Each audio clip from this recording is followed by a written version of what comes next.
अस्सलाम वालेकुम व्यूवर्स, मैं हूं अनम और आप देख रहे हैं Anam computer academy. Latest video के साथ एक बार फिर आ गई हूँ और क्लास 31 में आप सबको वेलकम करती हूँ।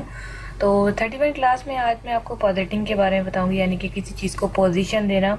अपने टेक्स्ट को, अपने बॉक्स को, किसी भी चीज़ को आप पोजीशन दे सकते हैं, अपर लोअर, जहाँ पर आप देना चाहें। चले मैं आपको ज़रा डेफिनेशन थोड़ी बता देती हूँ, उसके बाद हम क्लास को शुरू करेंगे ताकि आप लोगों को ईजिली समझ आ जाए। पॉजिटिंग की जो डेफिनेशन मैंने यहाँ पर लिखी है, the position property specifies the type of positioning method use for an element, static, relative, fix and absolute. यहाँ पर जो है 4 किस्म की मैंने पोजीशन बताई है। सबसे पहले हम पढ़ेंगे स्टैटिक्स के बारे में। स्टैटिक क्या होती है, रिलेटिव क्या होती है, फिक्स क्या होती है और एब्सोल्यूट क्या होती है। सबसे पहले स्टैटिक के बारे में पढ़ेंगे। स्टैटिक यानी कि सिंपल, जो कि बाय डिफॉल्ट होती है और ये पोजीशन जो है HTML में खुद ब खुद सेट होती है। Static position are elements are not offered by the top, bottom, left and right properties. तो यहाँ पर जो है मैं स्टैटिक के बारे में बता रही हूँ कि ये जो है कोई भी चीज़ ऑफर नहीं करता, ऑटो पे होता है। पॉट जो टॉप और बॉटम वगैरह लेफ्ट साइड इसके खुद बेखुद इसने सेट किए होते हैं। यहाँ पर आपको मैं दिखा देती हूँ कि ये हमारा स्टैटिक है। ये मैंने थोड़ा सा डेटा पुट किया हुआ सिंपल सा है, जो कि हम लोग पढ़ते हुए आ रहे हैं, तो इसको बताने की कोई ज़रूरत नहीं। यहाँ पर मैंने एक आर्टिकल के नाम का टैग यूज़ किया है। टैग बस आर्टिकल लिखेंगे आप आ जाएगा। यहाँ पर इस तरह से मैंने जस्ट ओपन किया है टैग और यहाँ पर AR लिखा तो आर्टिकल पूरा आ गया। उसके बाद इस टैग के अंदर मैंने कुछ बात लिख दी है यहाँ पर, मतलब को डेफिनेशन डाल दी, वो स्टैटिक की डाल दी है। एंड पोजीशन वर्क की डेफिनेशन यहाँ पर डालने के बाद उसको CSS को यहाँ पर इससे लिंक किया है। यहाँ पर कुछ भी नहीं लिखा, जस्ट मैंने लिखा है आर्टिकल। उसके बाद मैंने इसे ओपन करा। ओपन करने के बाद स्पेलिंग मिस्टेक तो नहीं हो गई, चलें ठीक है, ओके है। यहाँ से मैं इसको कॉपी करूँगी और Ctrl+C। उसके बाद आप देख सकते हैं Ctrl+V और यहाँ पर कुछ खास नहीं, बस मैंने विड्थ इसकी दे दी है आर्टिकल की। आर्टिकल टेक्स्ट मैंने दिया है। यहाँ पर मैंने कुछ मार्जिन सेट कर दिया है, यानी कि आपको टॉप, बॉटम, लेफ्ट, राइट का जो स्पेस है वो नज़र आ जाए। बॉर्डर सेट कर दिया कि चलें आपको एक बॉर्डर नज़र आ जाए जो कि ब्लैक कलर की लाइन में होगा। और यहाँ पर मैंने पैडिंग शो कर दी। ये सारी चीज़ें हम बार बार पढ़ चुके हैं। इसको मैं करूँगी Ctrl+S और यहाँ आके Ctrl+R। तो आप देख सकते हैं कि एक पैराग्राफ जो कि मेरा बॉर्डर वगैरह ऑलमोस्ट हर चीज़ से और सेटिंग हो चुकी है इसकी। तो ये है आपका स्टैटिक। स्टैटिक यानी कि जो ऑटो पे है, टॉप, बॉटम वगैरह सारी चीज़ें जो हमने इसको डिफाइन करी, ये सब ऑटो पे हो गया। अब जो है जो रिलेटिव होगा वो इससे रिलेटेड ही होगा, यानी कि सेम ही होगा स्टैटिक एंड रिलेटिव, बट थोड़ी सी चेंजेस होगी। वो क्या होगी, वो हम किसी एक पर्टिकुलर चीज़ पे अप्लाई कर सकते हैं। अगर फॉर एग्जांपल मैं स्पेसिफाई यहाँ पर मैं अपना नाम लिख दूँ, तो अगर मैं उस पर करके दिखाऊँ तो आपको ज़्यादा समझ आएगा। तो चलिए चलते हैं थोड़ी सी इसकी डेफिनेशन देख रहे हैं, रिलेटिव की डेफिनेशन आकर है क्या और ये हमारे वेबसाइट में क्या किरदार अदा कर सकती है। तो यहाँ पर लिखा हुआ है कि setting the top, right, bottom and left properties of a relativity positions element will cause it to be adjusted away from its normal position. Other content will not be adjusted to fit into any gap left by the element. अब यहाँ पर बताया जा रहा है कि अगर आप कोई रिलेटिव टैग यूज़ कर रहे हैं और उसके साथ आपका एक पैराग्राफ है, आपने स्पेसिफिक टॉपिक को लिया, फॉर एग्जांपल स्पैन, जो कि मैं अपनी पिछली वीडियो में आपको स्पैन के बारे में पढ़ा चुकी हूँ। अगर हम यहाँ पर स्पैन यूज़ कर रहे हैं इस पैराग्राफ के अंदर, तो आप जो है सिर्फ कहीं भी पोजीशन दे सकते हैं, जैसा कि लेफ्ट, राइट, बॉटम और टॉप वगैरह। ये आपका रिलेटिव कहलाएगा। तो इसे कैसे अप्लाई करते हैं, सबसे पहले मैं आपको दिखा देती हूँ कि यहाँ पर मैंने CSS की कुछ कोडिंग रखी है और कुछ HTML की, तो दोनों लेंगे हम। सबसे पहले CSS की कोडिंग को मैं कॉपी करूँगी, यहाँ से इसको डिलीट करके इसको पेस्ट करूँगी। इसके बाद कुछ भी नहीं है, बस मैंने यहाँ पर पोजीशन दी रिलेटिव। मैं आपको दिखाती हूँ कि मैंने कैसे किया।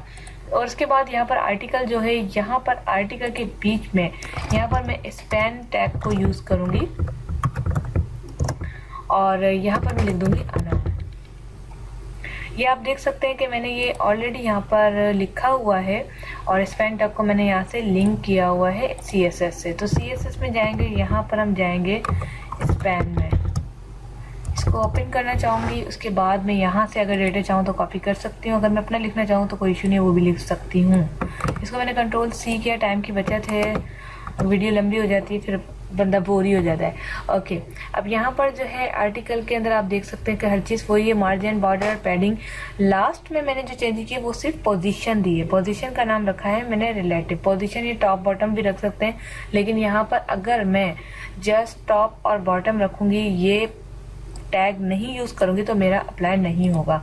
चलिए सबसे पहले मैं आपको अप्लाई करके दिखाती हूँ। कंट्रोल एस किया, यहाँ पर भी कंट्रोल एस किया और यहाँ आके कंट्रोल आर किया, तो आप देख सकते हैं कि यहाँ पर जितनी मैंने मार्जिन्स वगैरह सेट किए वो स्पेस ले लिया, और अनम को मैंने जो है स्पैन दिया था, तो इस वजह से यहाँ पर ये स्पैन हो गया। अब आ जाते हैं इसकी तरफ कि ये आखिर वर्क कैसे करता है। चलिए स्पैन को मैं क्लोज करती हूँ, कंट्रोल एस करके मैं आपको दिखा देती हूँ, कंट्रोल आर। यहाँ पर आप देख सकते हैं कि ये कम्प्लीटली टेक्स्ट हो गया। यहाँ पर जितना मार्जिन मैंने सेट किया था वहाँ इतना ही आया। अगर मैं टॉप और बॉटम को डिलीट कर दूं, ठीक है, कंट्रोल एस करके यहाँ पर आप देख सकते हैं कंट्रोल आर, तो मेरा जो पोजीशन है, यानी कि जो मैंने टॉप और बॉटम लेफ्ट राइट का जो मार्जिन सेट किया था 50-50, वो गायब हो चुका है। ठीक है, अगर मैं इसको रखूं और सिर्फ रिलेटिव, यानी कि अपनी पोजीशन जो मैंने आपको पढ़ा रही हूँ, सबसे पहले स्टैटिक देन रिलेटिव, इसकी पोजीशन को मैं हटा दूँ, तो यहाँ पर आप देख सकते हैं कंट्रोल एस करके कंट्रोल आर, तो मेरी प्रॉपर्टी पे कोई असर नहीं पड़ा, यानी कि मेरी वेबसाइट पे कोई असर नहीं पड़ा। बिकॉज ऑफ अगर मैं कोई पोजीशन दे रही हूँ तो उसके साथ टॉप और राइट को डिफाइन करना बहुत ज़रूरी है, वरना जो है आपकी जो टैग है ये अप्लाई नहीं होगा। तो यानी कि अगर आप रिलेटिव टैग यूज़ करें तो आपको मार्जिन सेट करना पड़ेगा, यानी कि आपको टॉप और बॉटम के पिक्सल्स बताना लाजिम है, वरना आपकी जो है जो टॉप और राइट है इसकी जो पिक्सल्स हैं वो सेट नहीं होंगी। तो ये है रिलेटिव का काम कि आप अपनी मर्जी के टॉप और राइट या पोजीशंस दे सकते हैं। तो आप यहाँ पर देख सकते हैं कंट्रोल आर करूँगी तो इसने पोजीशन दे दिया। इसके अलावा भी अगर मैं यहाँ पर 80 रख दूँ टॉप से और 40 राइट से, तो यहाँ पर आप देख सकते हैं कंट्रोल आर कि 80 यहाँ से हो गया और राइट से भी हमारा जो है स्पेस आ गया है। तो ये थी छोटी सी ट्रिक जिसके हमने रिलेटिव्स के बारे में मैंने आपको बताया कि रिलेटिव आखिर होता क्या है और इसका हम काम क्यों करते हैं। इसका लेना बहुत ज़रूरी होता है, क्योंकि जब आप एक चीज़ लिख रहे हैं, एक आर्टिकल लिख रहे हैं, एक बॉक्स बना रहे हैं, एनीथिंग एल्स, कुछ भी आप लिख रहे हैं, तो उसको आपको सेट करना ज़रूरी है। नेक्स्ट टॉपिक जो है हमारा, मैं आपको बता देती हूँ, नेक्स्ट टॉपिक हमारा एब्सोल्यूट और फिक्स के ऊपर है। तो इंशाल्लाह ताला ये जो है मैं नेक्स्ट वीडियो में कवर करूँगी, ताकि आप जो है इसको प्रैक्टिस कर सकें, इसको प्रैक्टिस में ले आएँ अपने स्टैटिक और रिलेटिव को।